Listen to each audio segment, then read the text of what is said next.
आपका self checkup doctor के visit को रिप्लेस नहीं कर सकता है, क्योंकि जो बीमारी आपको है उसको एक्सेप्ट आपको करना पड़ेगा।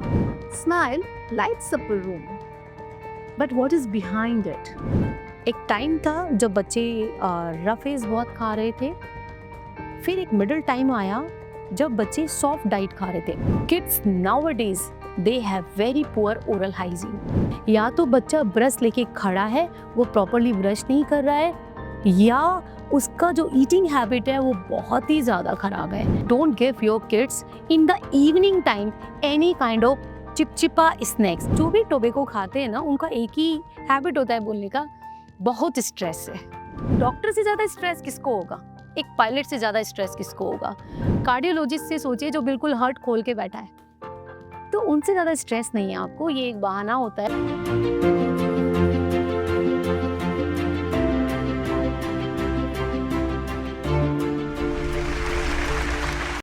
Hey, hi, and thank you for tuning in. Your smile is the best accessory any person can wear. A very old quote, but yes, very well said. Dentistry is often considered just with beautiful smiles, flawless teeth, wide, fresh breaths, but it's much more than aesthetics when we say. It's about life, longevity, quality of life. Smile lights up a room. But what is behind it? We often just go on very aesthetical part of it. Today, to answer this and much more deeper to how to maintain that longevity, and very important to be said, at every age of life, the meaning of oral health care is very different.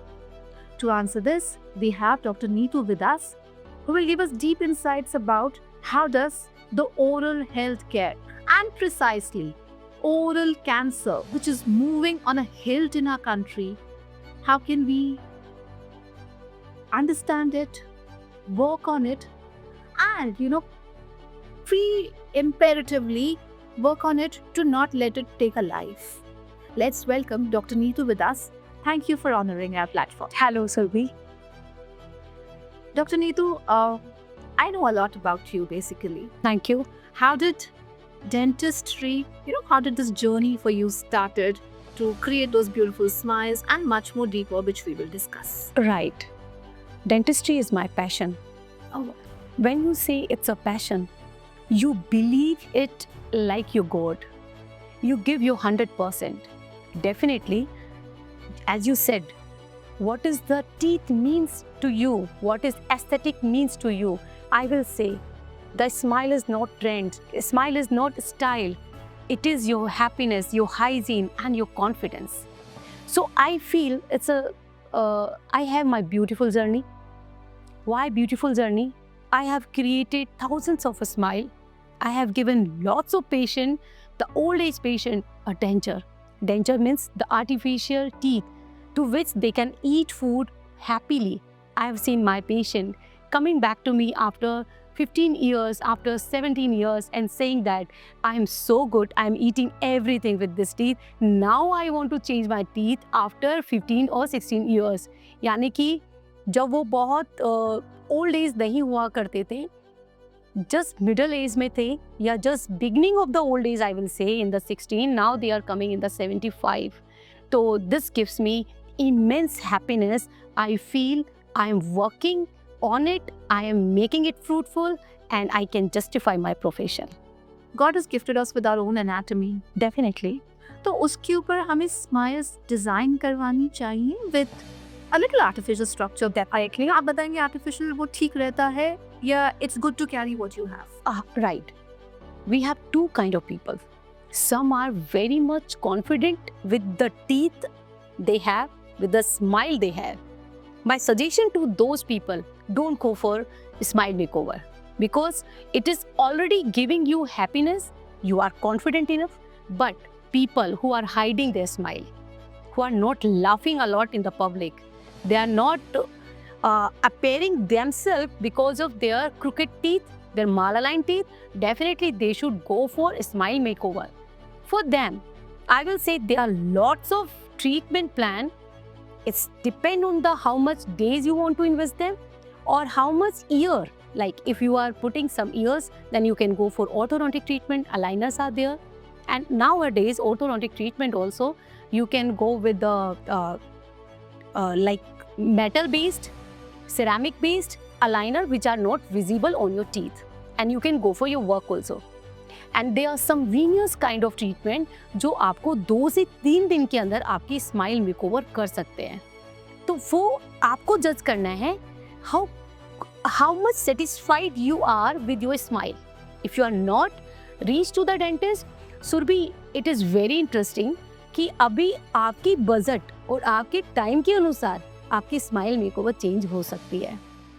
Yes, ऐसा नहीं है कि we have only 1 or 2 treatment plan. We have multiple treatment plans and you can choose your treatment plan according to your work, your budget and your timing. Very well said. मतलब हमारा जो गोल है life का, Yeah, कि अगर तो मैं like I am in the industry where I am always in front of public, so beautiful smile is obviously it's catching, is activating, right, people get it. It's very well said कि अपना budget, अपना गोल, अपना time के हिसाब से आप customise करा सकते हैं, get that design right. Perfect. One basic, we all have kids. हर एज का ओरल हेल्थ केयर कुछ डिफरेंट रहता है. For sure, for sure. अगर हम बात करें 10 साल पहले और अभी, let's forget about 10 years. I will talk about 3-4 years only, right? The change I can see in my clinic. Kids nowadays, they have very poor oral hygiene. Very poor. Why? Their diet is very soft. एक time था जब बच्चे roughage बहुत खा रहे थे, फिर एक मिडिल टाइम आया जब बच्चे सॉफ्ट डाइट खा रहे थे, और अब मैं बोलूँगी they are eating very soft diet, Which is not right. which is not right. Kids are not cleaning their teeth. If some parents are coming, no, my kids is brushing their teeth twice a day. It's unbelievable, क्योंकि उनके सारे दांत खराब हो चुके होते हैं. या तो बच्चा ब्रश लेके खड़ा है, वो प्रॉपरली ब्रश नहीं कर रहा है, या उसका जो ईटिंग हैबिट है वो बहुत ही ज़्यादा खराब है. यानी कि night time is very alarming. Kindly don't give your kids in the evening time any kind of chipchipa snacks. It can include your chocolate chips and cold drink. Right? That is what is soft in your category. Right. And now one more thing I want to mention, because it is a platform जिसमें मैं बता सकती हूँ, अगर आप as a parents इसको सुन रहे हैं, कि बच्चों को जो मदर फीडिंग किया जाता है वो 1.5 साल के बाद आप मत कीजिए. मदर फीडिंग और बोतल फीडिंग वो आपको कैरी करता है नर्सिंग बोतल केरीज में. नर्सिंग बोतल केरीज का मतलब होता है कि अगर बच्चे ने माँ का दूध, इस उम्र में बच्चे जो पीते हैं वो सोते वक्त पीते हैं, और बच्चे सोते रह जाते हैं. इवन जो बॉटल फीड भी करते हैं, बट माँ उनको सोते वक्त देती है और बच्चे सोते रह जाते हैं. जो लास्ट मिल्क होता है वो बच्चे मुंह में ही रखते हैं, वो सिप नहीं करते. मदर मिल्क जो होता है वो काफ़ी मीठा होता है, राइट, और उसकी वजह से बच्चों की टोटल टीथ केरियस हो जाते हैं, इंस्टीड ऑफ कि पेरेंट्स उनको दिन में 2 बार ब्रश करा रहे हैं. तो this is known as nursing बोतल केरीज और व्हाट रैम्पेंट केरीज. तो ये आप बचा सकते हैं अपने बच्चों को. तो मतलब ये जो मिल्क का जो बच्चों का, Yes. जो हम कहते हैं, बिकॉज ऑब्वियसली उस टाइम पे ना बच्चे ब्रश करते हैं. See brushing starts at 7-8 months of when they. Right, you can not. Brushing is you start by 1 year of age, right? क्योंकि जब 6 month पे टीथ इरप्ट होते हैं, बच्चा बहुत छोटा होता है और उस साइज का कोई ब्रश नहीं आता है, उसके लिए फिंगर ब्रश आते हैं, राइट. फिंगर ब्रश आते हैं, वो भी कई बार आप नहीं यूज़ कर सकते. Then you can take a cotton कपड़ा जो बिल्कुल साफ है, उसको वेट करेंगे और बच्चे को वाइप कर देंगे दांत को, जस्ट टेक इट राइट. तो वाटर. विद वाटर, कुछ भी आप मत लीजिए. तो 6 से 8 महीना 9 महीने के बच्चे को आप कॉटन क्लॉथ से क्लीन करेंगे. उसके बाद फिंगर ब्रश आते हैं, बहुत सॉफ्ट होते हैं, बच्चे को ब्रश कीजिएगा. छोटे बच्चे जो होते हैं वो पेरेंट्स को मिमिक करते हैं या बड़े भाई बहन को करते हैं, तो उन पे प्रेशर मत डालिए कि ब्रश करो, हम हैबिट अच्छी सिखा रहे हैं. वो नहीं सीखेंगे. बेटर होगा वो आपकी नकल करें या अपने बड़े भाई बहन की नकल करें. तो आप उनको अपने साथ या अपने भाई बहन के साथ कराएं, जब तक कि वो कम से कम 2 साल कवर ना करें. अच्छा, they learn it from, Right. Obviously, right, देख कर सीख. Don't make it a habit, make it a activity. तभी जाके वो ब्रश करना सीखते हैं। 2 साल के बाद वो हैबिट में कन्वर्ट होता है। अच्छा, तो मतलब पहले आगे में चलना है which automatically। राइट। तो ये जो बच्चों को, because obviously they don't rinse better, right, also one more very important कि वो एलोकेशन ऑफ टूथपेस्ट अंदर ही रह जाता है बच्चों का। हाँ। मैंने अपने बच्चों में भी देखा है, तो वो भी डैमेज करता है। देखिए, इसके लिए वेरी गुड क्वेश्चन शुरभी। और कई बार पेरेंट्स भी वरिड हो जाते हैं कि बच्चा जो है वो टूथपेस्ट निगल जा रहा है, थूकता नहीं है। तो उस केस में कुछ अच्छी कंपनी के जो टूथपेस्ट होते हैं वो इतने ही मेजरमेंट के साथ बनाए जाते हैं कि बच्चा, बहुत जाहिर सी बात है, मैक्सिमम बच्चे 90% बच्चे निगलेंगे उसे, क्योंकि वो स्वीट होते हैं टेस्ट में और साथ में फ्लेवर्ड होते हैं, तो उन्हें बड़ा मज़ा आता है। पर वो बिल्कुल सेफ़ होते हैं। आप बच्चे अगर निगल जाते हैं तो भी कोई उसमें हार्म नहीं है, बस आप बच्चे को ब्रशिंग अच्छे से कराएं। लेकिन रिंस नहीं करते। मेरा क्वेश्चन है कि रिंस नहीं कर पाते। रिंस तो नहीं, रिंस तो करना ही पड़ेगा। सो भी वही मैं बोल रही हूँ, बच्चों के साथ काम, you can not make them work with the instructions, you can make them learn whenever you want, but definitely बच्चे नकल अच्छा करते हैं। नहीं भाई, राइटली, हाँ, बच्चे एग्जाम्पल फॉलो करते हैं। आप राइट हैं तो वो करेंगे, आप तो रहे तो वो राइट। उसी वे में उनको लेके जाना है, वो रिंस करेंगे। और कभी कभी ऐसा हो सकता है कि वो रिंस ना करे, बट डोंट पनिश देम। अगर वो 80% आपको फॉलो कर रहे हैं तो one day they will follow you 100%। तो पानी पिला दे, वो अंदर ले ना, no problem, yes you can go for it. Perfect. Ideal things are ideal, but अगर बच्चे नहीं कर पा रहे हैं तो you make them doing them like for 70 to 80% your work is done. Perfect, satisfies a lot of parents, because हम लोगों में बहुत सारी questions रहते हैं जब हम Yes. so brushing habits develop करवा रहे होते हैं। This was one very inquisitive part, because as a mother I भी face किया। I'm sure मेरे हमारे audience में भी बहुत सारे ऐसे parents होंगे जिनके बच्चे अभी toddlers इसमें हैं, gradually बच्चे बड़े होते हैं, then they develop oral hygiene का एक important characteristic तो ये है। Oral cancer, जिसके लिए आज हम शायद इकट्ठे हुए हैं, we are here to discuss,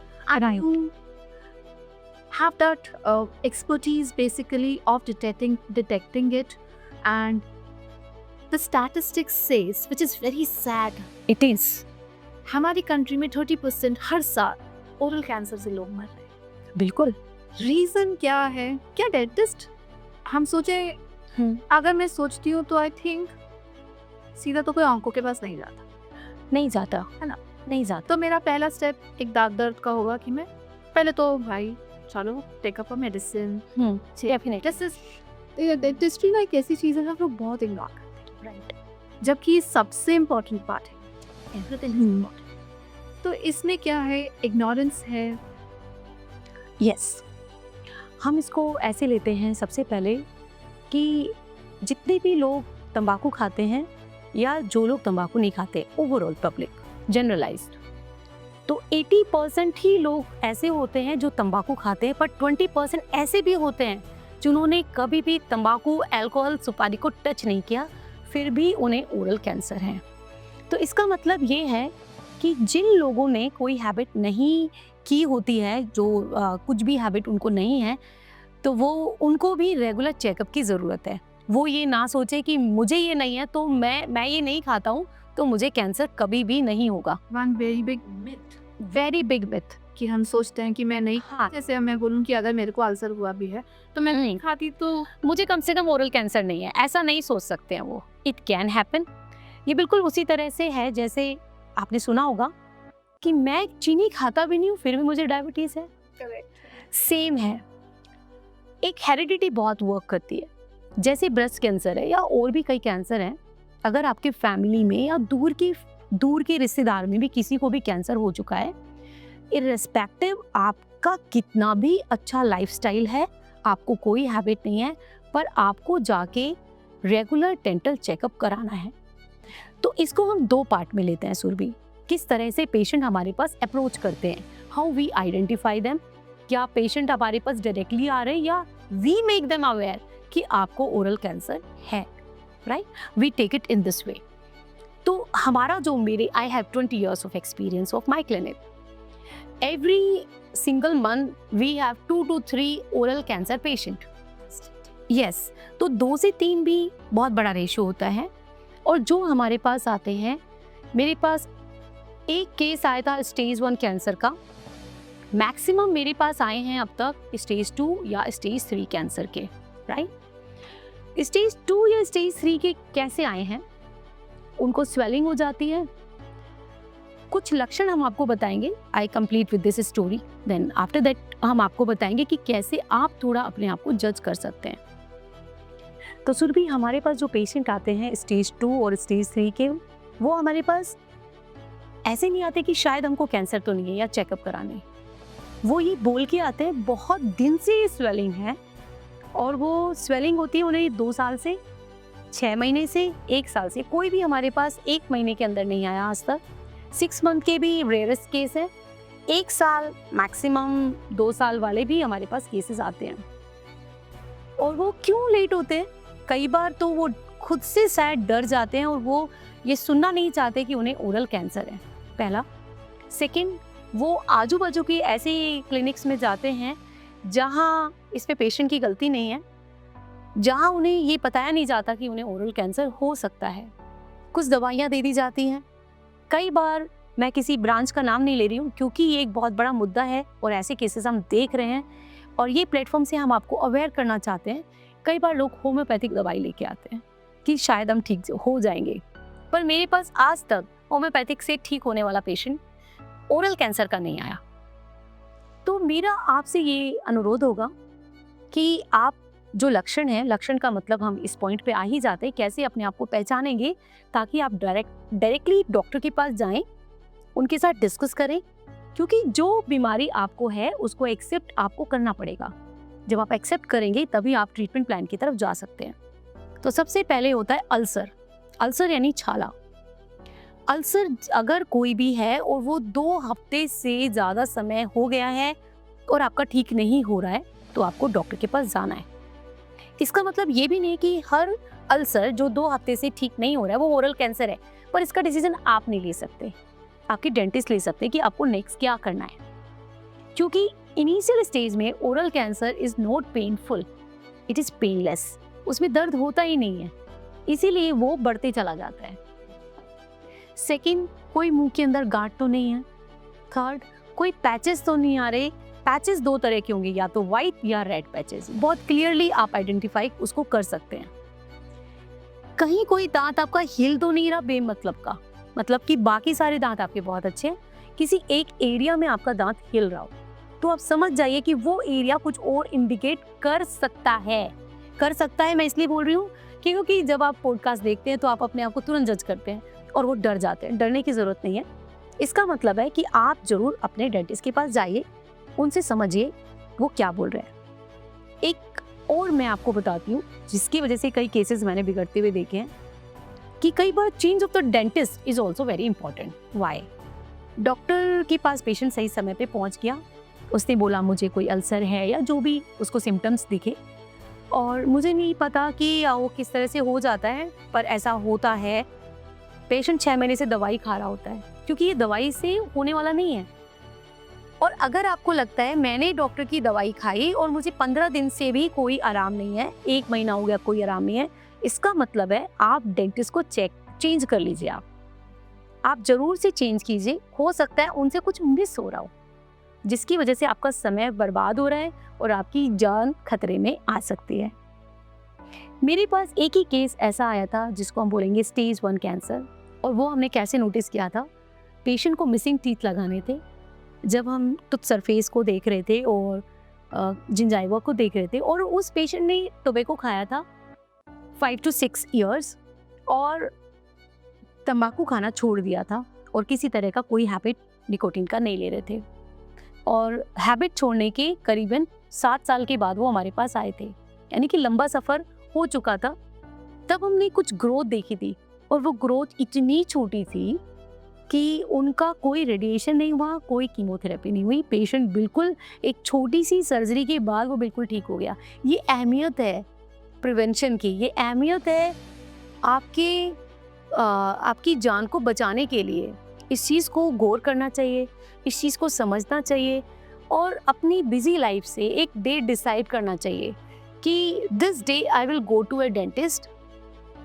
मैं अपना रूटीन चेकअप कराऊंगा, मैं मेरी पूरी ओरल कैविटी को चेक कराऊंगा, और मुझे ताकि पता चल जाए कि आई एम सेफ और not. Very said, very nicely. हाँ, बिकॉज एक हम हर कोई अपना blood test, blood investigation pattern रखते हैं, बट हाँ, ओरल केयर ऑनेस्टली बहुत इग्नोर्ड सी चीज़ है, not only for people who are consuming but for not consuming also. ये यूनिवर्सली दोनों के लिए चलना चाहिए। राइट। आपने कुछ बातों पे टीथ जो हिल रहा है, क्या जब हम एक RCT कराते हैं, करेक्ट। कई बार wrong RCT can also be a reason of oral cancer? No, not wrong RCT. Never. I have never seen a single case, but definitely sharp tooth. Sharp tooth का मतलब क्या होता है? It can be because of your wisdom tooth, जो अक्ल दाढ़ हम जिसको कहते हैं, वो जब आती है तो वो wrong एंगल से आती है और हमें लगता है, डॉक्टर आपको बता भी देते हैं कि ये दांत तो आपको निकालना होगा, पर हमारा प्यार होता है उस दांत से, हमें लगता है उतना तो परेशान नहीं कर रहा कि हम दांत को निकलवाएं और थोड़ा चल सकता है, देखेंगे जब और प्रॉब्लम करेगा तब देखेंगे। तब तक वो इतना ट्रॉमा दे चुका होता है कि कई बार वो कैंसर को लीड कर सकता है। पहला। दूसरा, मैंने जो वर्ड लिया था sharp tooth, I have seen many cases with sharp tooth cancer. 10% cases sharp tooth की वजह से होते हैं, यानी कि दांत में कीड़ा लग गया तो दांत का कोई स्ट्रक्चर टूट जाता है। वो टूट जब जाता है तो वो शार्पनेस आपकी जनरली वो या तो आपकी टंग को करता है हिट, और एक ही एरिया में लगातार वो हिट करते रहता है और आप इतने यूज्ड टू हो चुके होते हैं, मुझे आश्चर्य लगता है कैसे वो समझ नहीं पाते उस पेन को, कैसे बर्दाश्त करते हैं वो, और आप नहीं जाते हैं।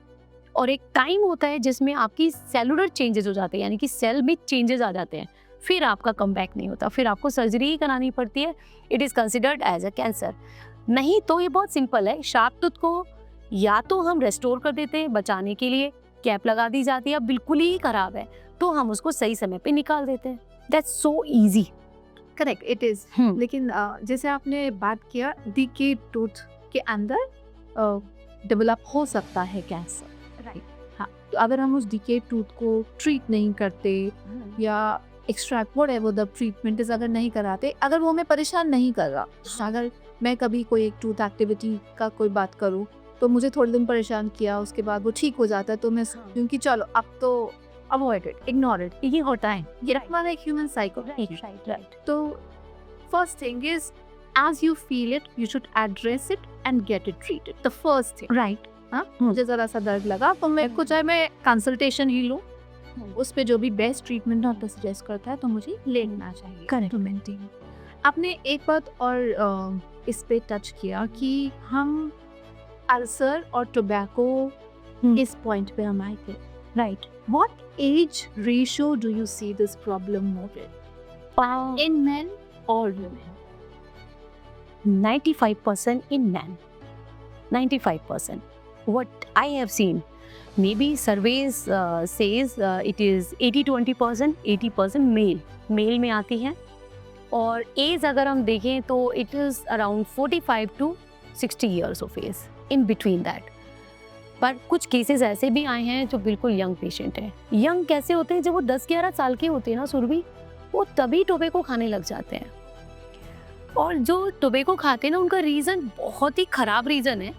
दे ऑलवेज से अरे भाई काम में बहुत स्ट्रेस रहता है। 10-11 साल का बच्चा, हाँ, चाहे वो 10-11 साल का हो, जो भी टोबैको खाते हैं ना उनका एक ही हैबिट होता है बोलने का, बहुत स्ट्रेस है, दिन भर काम करते हैं, कुछ तो खाना पड़ेगा ना काम करने के लिए। तो मैं ये बोलती हूँ, एक डॉक्टर से ज़्यादा स्ट्रेस किसको होगा? एक पायलट से ज़्यादा स्ट्रेस किसको होगा? हमारे पास वी आर लाइफ सेवर और लाइफ टेकर, राइट? अगर हमारा एक इंजेक्शन गलत हो तो हमारा कुछ भी कर सकते हैं हमसे ज़्यादा तो किसी को नहीं हो सकता। आप एक कार्डियोलॉजिस्ट से सोचिए जो बिल्कुल हार्ट खोल के बैठा है, तो उनसे ज़्यादा स्ट्रेस नहीं है आपको, ये एक बहाना होता है। और जब हमारे क्लिनिक में हम उन्हें समझाते हैं, बहुत अच्छी बात है कि बहुत सारे पेशेंट हमारे ऐसे हैं जिन्होंने बिल्कुल क्विट कर दिया, जिन्होंने बिल्कुल टोबैको छोड़ दिया, और कुछ पेशेंट ऐसे हैं बस हमने आज से ही छोड़ दिया, और क्लिनिक से बाहर जाके वो सबसे पहले तंबाकू ही खाते हैं। तो इसका मतलब ये है कि वो लाइफ के प्रति उतना सीरियस नहीं है, they are take it granted, और उन्हें लगता है शायद वो बच जाएंगे। बचना नामुमकिन है। यू आर लकी अगर आप टोबैको खा रहे हैं और फिर भी बचे हुए हैं, तो भगवान को शुक्रिया अदा कीजिए, पर ये बहुत कम चांसेस हैं, क्योंकि nowadays we can see and we know that very well कि लोगों का इम्यून सिस्टम बहुत पुअर होते जा रहे हैं। हो सकता है आपके दादाजी ने बहुत साल खाए और वो सेफली ज़िंदगी को लीड कर रहे हैं, पर हो सकता है वो आपके साथ नहीं हो, क्योंकि हमारा इम्यून सिस्टम, हमारा सर्वाइवल रेट, सब कुछ धीरे धीरे डिग्रेड हो रहा है। I agree that. इस पॉइंट पे आएंगे, टोबैको और नॉन टोबैको। आपने एक इस बात पे शुरुआत की थी कि स्टेज 1, स्टेज 2, स्टेज 3। स्टेज 1 में still life can be save, there is not much damage. Not much damage. Stage 2 और स्टेज 3 पे जैसे आपके पास लोग आए, राइट, क्या साइकोलॉजिकली फियरफुल थे, डरे हुए थे कि जाऊंगा पता लगेगा, या कहीं पहुंचा नहीं? क्या एटीट्यूड रहता है, माइंडसेट क्या होता है? करेक्ट। तो सुरभि, मैं इसको कोविड से रिलेट करूंगी। कोविड ने इतनी क्षमता बैड न्यूज़ की स्ट्रॉन्ग बना दिया है लोगों को। कोविड के पहले का जो टाइम था जब हम बताते थे, क्योंकि हम नहीं बताएंगे तो ट्रीटमेंट कैसे होगा, और हम इसके लिए हायर सेंटर पे ही पेशेंट को भेजते हैं, हम नहीं करते हैं ट्रीटमेंट इसका, हम जस्ट डायग्नोस करते हैं। तो कोविड से पहले लोग रोते थे, कोविड के बाद इनकी विल पावर इतनी स्ट्रॉन्ग हो गई है, अब लोग साइकोलॉजिकली थोड़े स्ट्रॉन्ग हो चुके हैं, बिल्कुल वो। और साथ में पहले से ज़्यादा अवेयरनेस है, थोड़ी और होने की ज़रूरत है, क्योंकि हमारी पॉपुलेशन बहुत ज़्यादा है और लोगों में रिजिडिटी बहुत ज़्यादा है, इसलिए ज़्यादा अवेयरनेस की ज़रूरत है। पर लोग अब सीधा हमसे पूछते हैं कि हम ट्रीटमेंट प्लान के लिए कहाँ जाएं, कैसे जाएं, किन हॉस्पिटल में हमें जाना चाहिए। तो पहले से ज़्यादा psychologically people are strong after COVID. Yes, So COVID has given us this big lesson to life. यस, बिग लेसन टू लाइफ। तो मतलब स्टेज 2 और स्टेज 3 में जब लोग आते हैं, चलो साइकोलॉजी ये थी कि हम डर से आपके पास नहीं आए, या मुझे लग रहा था Correct, मैं correct. हाँ, जब आप उनको देखिए, कैंसर एक ऐसा नाम है जो एक डर को ऑटोमेटिकली हमारे सिस्टम में जनरेट कर देता है। यस, यस, आप हम जिसके ऊपर है उसके ऊपर नहीं, पूरी फैमिली को एक डर से जब हम अपने आप को रोक रहे होते हैं, जैसे हम ब्रेस्ट कैंसर में बोलते हैं, आपने एक गांठ का नाम भी लिया, जैसे ब्रेस्ट कैंसर का हमें पूरा गाइडेंस दिया जाता है, कंटेंट सब कुछ मिलता है। इसका गांठ का, चलिए आपने ये अल्सर और ये सब तो पता, गांठ कहाँ और कैसे डिटेक्ट की जा सकती है? करेक्ट। इनिशियल इसको हम बोलते हैं लिम्फेडेनोपैथी, यानी कि जो आपके लिम्फ नोड होते हैं वो एनलार्ज हो जाते हैं। तो अब हम इसको स्टेप बाय स्टेप और क्लियर वे में समझते हैं कि कैसे आप अपने आप को डिटेक्ट करेंगे। पर मेरा एक आपके लिए एडवाइस होगा, कितने भी आप अच्छी से करते हैं फिर भी आपसे चीज़ें मिस हो सकती हैं। तो 6 मंथ और 1 साल के अंदर आपको डेंटिस्ट को विजिट करना ही है, कंपलसरी आपको करना है। आपका सेल्फ चेकअप डॉक्टर के विजिट को रिप्लेस नहीं कर सकता है। Very important. हाँ, तो ये नहीं सोचना है कि मैं देखता हूँ सब ठीक चल रहा है तो सब ठीक चल रहा है, मेरा सब ठीक है, वो डेंटिस्ट डिसाइड करेंगे। तो लेट्स बिगिन विद इट। तो फर्स्ट पॉइंट इज अल्सर, जो मैंने आपको बताया कि 2 हफ्ते तक कोई अल्सर अगर हील नहीं हो रहा है आपको चेक कराना है। सेकंड, कलर चेंज कर देखना है आपको कि कोई भी आपका जो टिश्यू है, यानी कि अंदर के मसूड़े हैं या गाल के अंदर का लेयर है, आपको ये तो पता चल जाएगा कि नॉर्मल कैसा दिखता है, उससे थोड़ा भी चेंज अगर आपको दिखता है आपको दिखाना है। थर्ड पॉइंट जो मैंने गांठ बोली, ये इनिशियल स्टेज में कभी भी डेवलप नहीं होती है, ये होती है स्टेज 2 और स्टेज 3 में होती है। तो सबसे पहले नेक के पास यहाँ पर गांठ हो सकती है, पर गांठ का पहचान नॉर्मल पेशेंट इसलिए नहीं करेगा, या हो सकता है डर जाए, क्योंकि हमारे लिम्फ नोड तो ऑलरेडी होते हैं। कई बार नॉर्मल लिम्फ नोड से लोग डर जाते हैं कि ये मेरे गांठ तो नहीं है, राइट? और वो डेंटिस्ट के पास डर के पहुंचते हैं और वो डेंटिस्ट टू डेंटिस्ट विजिट करते हैं कि नहीं ऐसा तो नहीं है। पर आप इन सारी चीज़ों को जब देखेंगे तो कोई हार्ड स्वेलिंग, हार्ड मतलब सख्त तो कुछ भी आपको यहाँ पे नहीं नज़र आ रहा, सॉफ्ट स्वेलिंग डॉक्टर डिसाइड कर सकते हैं, पर थोड़ा बहुत आप चेकअप कर सकते हैं। इसको आप बहुत अच्छी तरह से नहीं कर पाएंगे, तो अल्सर पे जाएंगे, आपको कलर चेंजेस पे जाना है। कोई भी ग्रोथ, कोई भी मतलब मसूड़ा फूल के इकट्ठा हो गया, कोई भी मतलब एक्स्ट्रा ग्रोथ, क्योंकि कैंसर क्या होती है? कैंसर होती है आपकी सेल की एक्स्ट्रा ग्रोथ। कोई भी एक मांस जैसा पार्ट, उसको ऐसे लेंगे, मांस जैसा पार्ट तो कहीं इकट्ठा तो नहीं हो गया, और उस मांस जैसे पार्ट में स्मेल आ सकती है और उसमें दर्द नहीं होगा, उसमें अलग से आपको अल्सर दिखाई देंगे और लेटर स्टेज पे उसमें से ब्लीडिंग भी होती है। करेक्ट? तो ये सारी चीज़ें होती हैं जिनको आपको देख के पहचानना है। साथ में हमने ऐसे भी पेशेंट को देखा है जिनका वेट लॉस अपने आप होने लग जाता है जब आपको कैंसर होता है। तो ये चीज़ें हैं जो आपको चेक करनी है। इज ओरल कैंसर में swallowing और एवरीथिंग, ये भी कुछ प्रॉब्लम सिम्टम्स है? हाँ, स्वेलोइंग तब होती है जब आपके टंग पे वो अल्सर हो, क्योंकि जो आपको कैंसर होता है वो किसी भी हिस्से में हो सकता है, यानी कि गाल के अंदर की तरफ, आपके होंठ पर हो सकता है, आपकी जीभ के डिफरेंट पार्ट में अंदर, साइड या पीछे की तरफ हो सकता है। तो उसके ऊपर डिपेंड करता है कि आपके किस पार्ट में है, उसी अकॉर्डिंग आपको सिम्टम्स भी होते हैं। अगर वो अल्सर आपके लिप पे है तो आपको स्वेलोइंग में बहुत प्रॉब्लम नहीं आएगी, क्योंकि वो काम तो आपके टंग का है। एंड इट्स पेनफुल, मतलब इनिशियल हमें पेनलेस इनिशियली, राइट राइट, दर्द नहीं होती तो हम कुछ एफर्ट नहीं। बिल्कुल। और जब दर्द नहीं होती है तो एफर्ट लेने भी चाहते हैं, तो क्योंकि हमारा वर्क शेड्यूल ऐसा होता है, वी ऑलवेज से इस वीक चले जाएंगे, इस मंथ चले जाएंगे और कल चले जाएंगे, और उसमें लोगों के 1 साल बीत जाते हैं। नहीं, आई एग्री। हाँ, इग्नोरेंस सबसे बड़ी चीज़ है, और हमारी अवेयरनेस, डर, बहुत सारी चीज़ों को। एक आपने ये बात कही, आप डॉक्टर के पास गए, डॉक्टर ने आपको मेडिसिन दी, इनिशियल स्टेज पे कोई भी नहीं, अगर बिल्कुल ही इनिशियल होता है, हमने एंटीबायोटिक लिया या कुछ लिया और सप्रेस हो गया। मैम नहीं होगा, कभी भी सप्रेस नहीं होगा। वो जो इनिशियल स्टेज होती है ना, उसकी ग्रोथ बहुत स्लो होती है, इसीलिए आप वेट करते रह जाते हैं कि शायद हो जाए।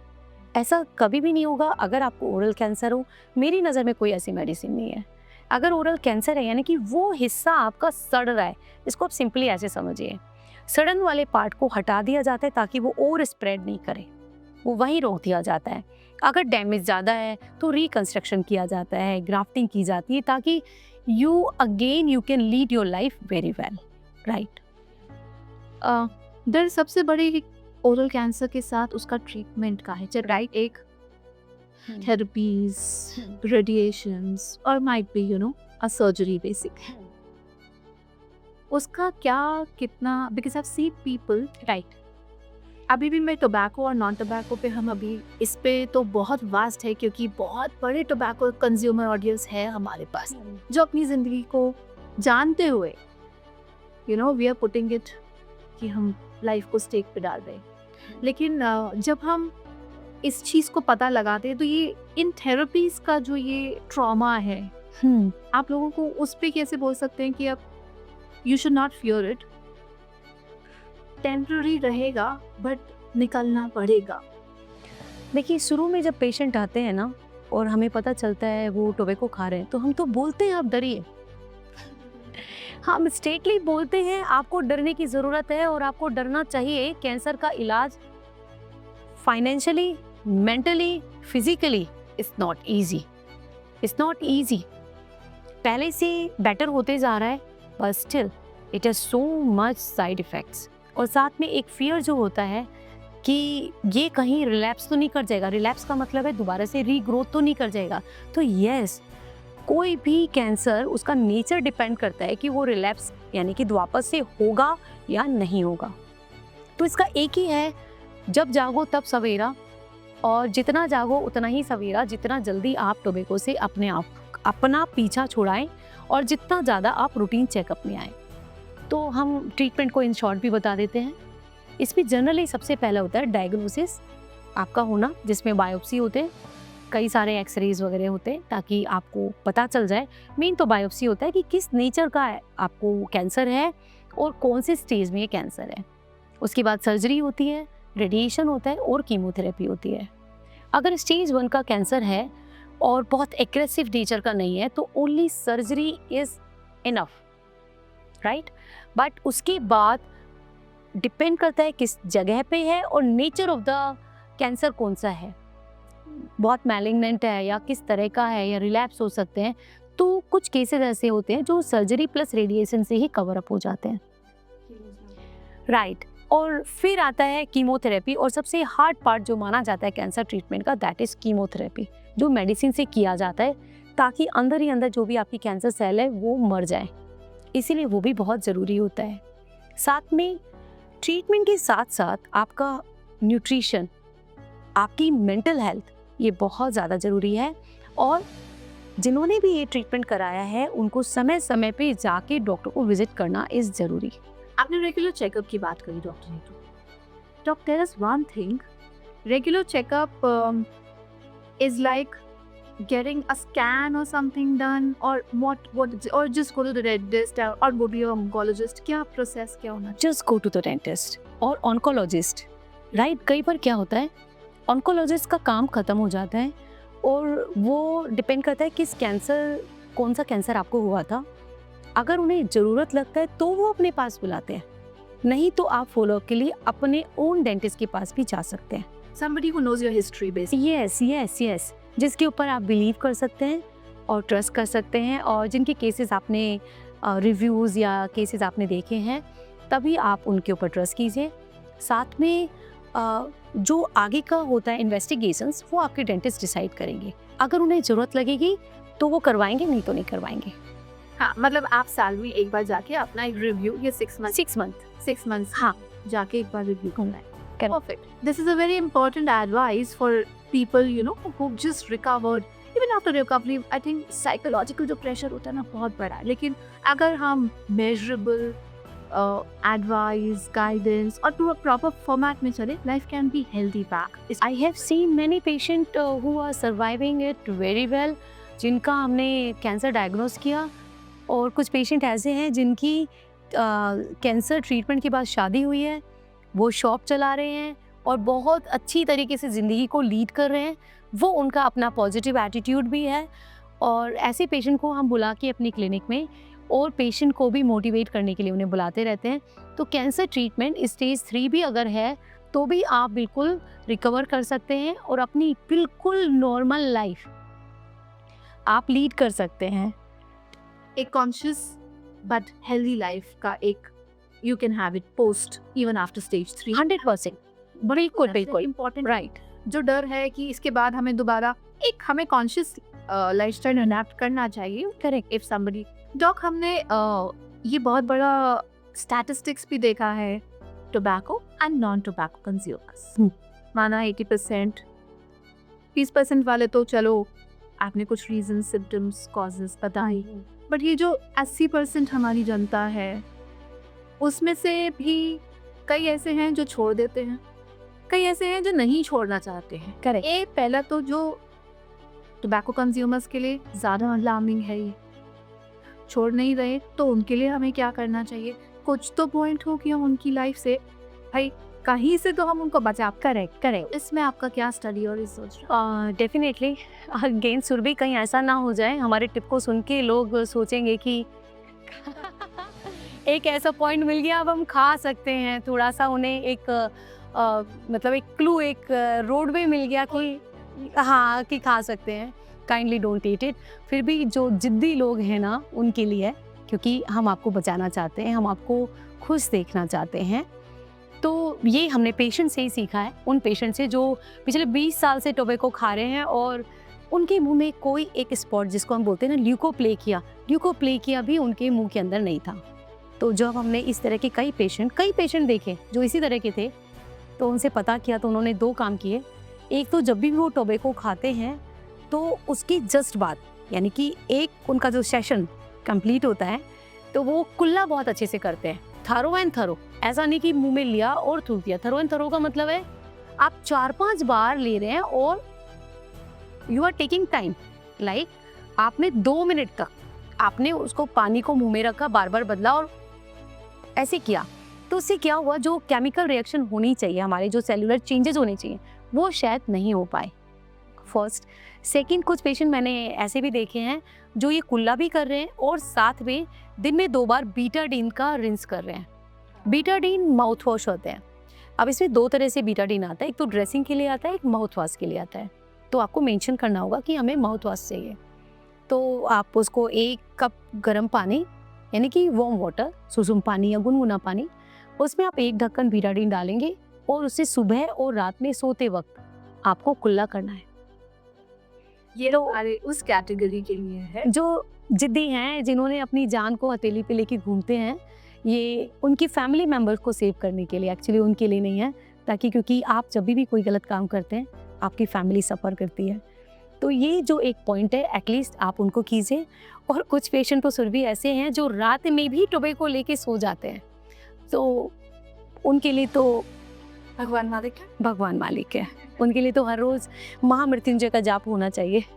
नहीं बिल्कुल हाँ। ये हमारी खुद की नेग्लिजेंस है। ऐसा कोई भी चीज़ नहीं होती है जो हम छोड़ नहीं सकते, बिल्कुल। है ना। और अपनी लाइफ के लिए, अपनी लाइफ तो छोड़िए, आपने एक फाइनेंशियल जो बात करी, right. It just does not take the person in the well, वो कुएं में नहीं जा रहा। मेरे को लगता है पूरी उसकी फैमिली जो ट्रॉमा से निकलती है, इमोशनल, सोशल, फाइनेंशियल, राइट। जो ये फाइनेंशियल, और ये सबसे बड़ा सेगमेंट हमने देखा है वीकर सेक्शन में ज़्यादा रहता है। कुछ कहते हैं कि हम इसलिए खाते हैं कि हमारा पेट भरा रहता है। खाते, देखिए जितनी बातें हमने उन लोगों से करी, उनके पास ना ट्रीटमेंट का पैसा है, करेक्ट। उनके पास ना अवेयरनेस है। रेशो ऑफ फेटिलिटी भी मेरे को लगता है ज़्यादा फेटल उसी सेक्शन में है। उनके लिए ऑन एन एडवाइजरी, देखिए हम सब एडवाइजरी की बात कर रहे हैं, ये नहीं हम प्रमोट करें कि आप टोबैको खाइए, लेकिन अगर आप नहीं छोड़ सकते तो एटलीस्ट अपने आप को कहीं से सेव करिए। तो वीकर सेक्शन के लिए क्या हमारे सिस्टम में या आप लोगों ने कुछ ऐसा शुरू किया है? अभी बहुत सारे ये हम बोलेंगे कि हमारी गवर्नमेंट की एक बहुत अच्छी पहल है, जो वीकर या बोलेंगे लो इकोनॉमी वाले पेशेंट हैं हमारे पास, तो उनके लिए आयुष्मान कार्ड के जरिए 5 लाख तक का ट्रीटमेंट मुफ्त हो जाता है। यानी कि 5 लाख तक आपको कुछ पे नहीं करना है और इन जनरल 5 लाख के अंदर आपका ट्रीटमेंट हो भी जाता है। बस ये होता है कि आप किस स्टेज में वहाँ तक पहुँच पा रहे हैं। तो जिनको भी ऐसा थोड़ा भी लग रहा है कि आपको ओरल कैंसर है या ओरल कैंसर के चांसेस हैं, डॉक्टर ने आपको बताया है, तो आयुष्मान का जो कार्ड है वो गवर्नमेंट के साथ साथ प्राइवेट हॉस्पिटल्स में भी लागू है। जिन्होंने आयुष्मान के साथ डील की हुई है तो वो वहाँ पर भी लागू है। आप निश्चिंत होके अपना पूरा ट्रीटमेंट वहाँ से करा सकते हैं without paying a single penny. ये हमारे मोदी जी का, ये हमारे मोदी जी की बहुत बड़ी देन है और मैंने बहुत सारे केसेस देखे हैं, वो हैप्पीली वापस घर आ रहे हैं। क्या, क्योंकि और मैं तो देखिए कुछ लोगों को हम जानते हैं। मेरे तो घर में केस हुआ, like my mother in law, she had ulcers, she was just she had recovered and hospitalised. तो एंटीबायोटिक्स के बाद थोड़ा रहता है, यू हैव प्रोबायोटिक दिया, सब दिया, जितना हमें अवेयरनेस थी। एक ट्रीटमेंट, किसी ने कहा इम्प्लांट हटाइए, एक डेंटिस्ट, जैसे आपने कहा डेंटिस्ट चेंज करना, इधर से इम्प्लांट हटवाया, उस फिर भी ठीक नहीं हुआ। घर के भी जितनी रेमेडीज थी वो भी करने लगी। जब 3 हफ्ता हो गया तो हमें लगा कि अब तो कुछ ज़्यादा, थोड़े सीनियर डेंटिस्ट के पास गए and he suggested us to get a biopsy. Fortunately everything was okay, right. लेकिन जो वो एक दिन हमारा निकला, इट वाज वेरी टेंशन। मतलब स्टिल जब काम की मैं वो एक दिन मतलब मम्मी को खींच के ले जाना बहुत मुश्किल था करे हमारे लिए। बट फॉर्चुनेटली इसीलिए सब लोगों के लिए एडवाइस है कि अपना ओरल हेल्थ केयर, इवन आप किसी भी सेक्शन से हैं, आपका कुछ भी लाइफस्टाइल है, एटलीस्ट आप ध्यान तो रख सकते हैं। आप ध्यान रख सकते हैं। और इसमें हम ओरल कैंसर की बात कर रहे हैं तो 2 चीज़ें और मैं क्लियर कर दूं। ओरल कैंसर कभी भी होम रेमेडी से ठीक नहीं होगा। आप प्लीज़ उसके लिए अपना समय को बर्बाद बिल्कुल भी नहीं करिए। ओरल कैंसर सिर्फ मेडिसिन से भी ठीक नहीं होगा। तो इस इल्यूजन में, क्योंकि हम एक ऐसे थॉट प्रोसेस में चले जाते हैं कि हो जाएगा, नहीं होगा, क्योंकि वो आपके टिश्यू को चेंज कर चुका है। वो सड़े हुए टिश्यू सड़ाते बढ़ जाते हैं। वो यहाँ से मसूड़े में फैलते हैं, अंदर में हड्डी में फैलते हैं। इसीलिए उस सेक्शन को कट करना पड़ता है। और जितना जल्दी आप जाओगे, कम वक्त में, कम ट्रॉमा में, कम खर्च में आपका इलाज होगा। इसीलिए किसी भी चीज़ से भ्रमित मत होइए। और साथ में Surabhi, actually we are on social media, we are making videos, we want to aware people, but you must have seen people sending wrong information. Right? I have seen many videos जिसमें बताया जाता है आप घरेलू रेमेडी करिए, आपके दांत सफ़ेद और चमकदार हो जाएंगे। तो माय डियर पीपल, ऐसा होता ही नहीं है। जिस चीज़ के लिए आपको ट्रीटमेंट की ज़रूरत है, आपको ट्रीटमेंट लेने हैं, सही तरीके से लीजिए ताकि आप बिल्कुल अपने आप को रिकवर कर पाएँ। वंडरफुल। एक बहुत बड़ा क्वेश्चन है मेरे दिमाग, जब बच्चा पैदा होता है we have a full vaccination card. हाँ, हम ने भी the minute they are born, you know we have PC. क्या डेंटल इसके लिए हमारे पास कोई, कभी मैंने सुना नहीं। हाँ, हमेशा हर साल मेरे फर्स्ट चाइल्ड से सेकंड चाइल्ड में there was a lot of change, but now it's been long I have never seen कि कुछ ऐसा है या हमारी नॉलेज में नहीं। राइट। बहुत अच्छा क्वेश्चन है सुरभि। और अभी भी इसके लिए अवेयरनेस बिल्कुल नहीं है। मैं बोलूँगी 1 to 2% नहीं है, और जो बहुत ज़रूरी है। हमारे जैसे हमने बोला था कि कुछ नॉन टोबैको केसेस होते हैं जिसमें कैंसर डेवलप होता है। उसका एक रीज़न होता है human papilloma virus, HPV virus बोलते हैं हम उसको, और ये इसकी वजह से भी ओरल कैंसर होता है, और ये कई बार ओरल सेक्स की वजह से होता है। राइट। HPV वायरस से सर्वाइकल कैंसर होता है, और ओरल सेक्स की वजह से ये ओरल कैंसर में कन्वर्ट हो जाता है। तो उसके लिए बहुत अच्छा तरीका है। उसके लिए एक वैक्सीन है गार्डासिल 9। इसको जो लगाने का एज होता है वो होता है 9 साल के बच्चे से 15 साल के बच्चे तक। इसकी नॉर्मली डोसेज होती है, फर्स्ट डोज 0 मंथ में, सेकेंड डोज 6 मंथ में। पर अगर ये बच्चे 15 साल क्रॉस कर गए तो मदर चिंतित हो जाएगी ना, मेरा बच्चा तो 15 साल के ऊपर चला गया, अब क्या करें। हाँ, तो 15 साल से 45 साल के बच्चों को भी, बच्चे नहीं रहे, 15 साल से 45 साल के एज ग्रुप को भी ये लगाया जाता है। और उसमें फिर 3 डोज होती है, 0 ईयर, 0 मंथ यानी जब आप स्टार्ट कर रहे हो, second month, then 6 month. Okay, right is when the child is born. हाँ, राइट। नहीं, 0 month is consider as the day, हाँ, जिस दिन आपको वैक्सीनेशन लग रहा है उसको 0 मंथ बोलेंगे। उसके 2 महीने बाद दूसरा मंथ, देन 6 मंथ। ये 3 डोजेस लगती है 15 से 45 के बीच में। और 9 ईयर से 15 ईयर्स तक आपको लगता है 0 and 6 मंथ। ये होता है गार्डासिल 9। उसके लिए हमारी गवर्नमेंट को पहल करना बहुत ज़रूरी है, क्योंकि 9 साल से 15 साल के जो बच्चे होते हैं वो जनरली स्कूल बच्चे होते हैं। राइट।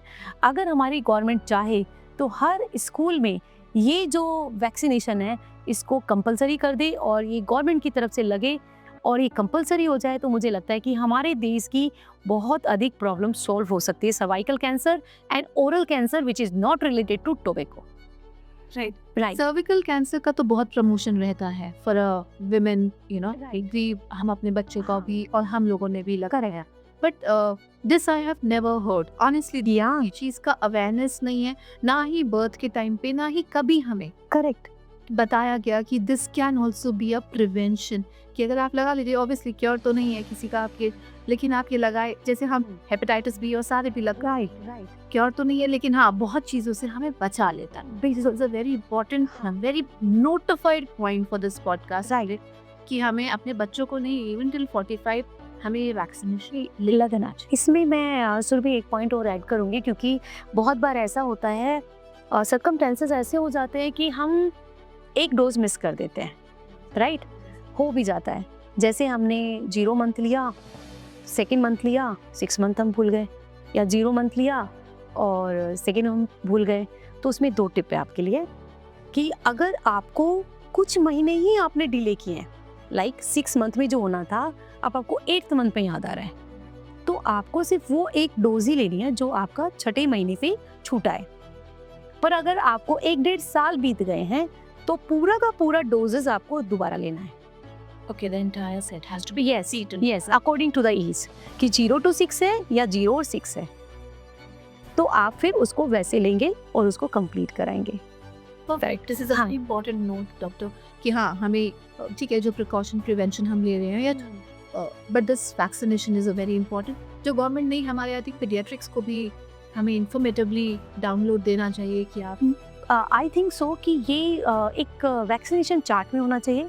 पर वैक्सीनेशन चार्ट का हमारा एक्सपीरियंस है, और सुरभि आपका भी एक्सपीरियंस रहा होगा, बच्चे जैसे जैसे बड़े हो जाते हैं 8 या 10 साल के बाद, आप वैक्सीनेशन चार्ट की तरफ देखते ही नहीं है।